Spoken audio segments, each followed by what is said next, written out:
তো এখানে কিছু নেই মানে এক আছে, এখানে কিছু নেই মানে এক আছে, তাহলে এক এক দুই, দুই মাইনাস ডেল্টা এনজি সমান হচ্ছে দুই মাইনাস এক, তাহলে কত দাঁড়ালো?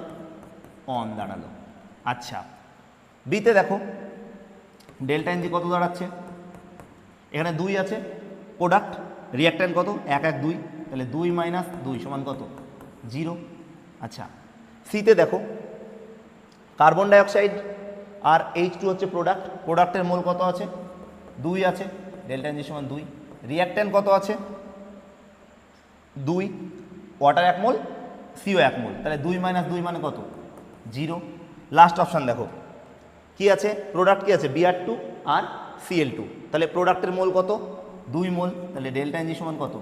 দুই মাইনাস রিঅ্যাক্ট্যান্টের মোল কত? রিঅ্যাক্ট্যান্টের মোল হচ্ছে দুই, তাহলে সমান এটা কত দাঁড়াচ্ছে? জিরো দাঁড়াচ্ছে। আচ্ছা তাহলে কোনটাতে ইকুয়াল হচ্ছে না? বাকি তিনটেতে কি দাঁড়াচ্ছে? জিরো। আর এখানে কত দাঁড়াচ্ছে? অন। তাহলে অ্যান্সার কোনটা আসলো? এটা। যেহেতু কেপি আর কেসি, তুমি ডেল্টা এনজির মানকে এখানে পুট করো, তাহলে কি দাঁড়াচ্ছে? KC into RT to the power N দাঁড়াচ্ছে, RT to the power N দাঁড়াচ্ছে। যেহেতু এটা কিছু একটা ভ্যালু আসছে, তাহলে এটার ক্ষেত্রে কি কেপি আর কেসি সমান হবে না, কারণ হচ্ছে কেপির মান কী হয়ে যাবে? বেশি হয়ে যাবে কেসির থেকে, তাহলে এটাই অ্যান্সার হয়ে গেল।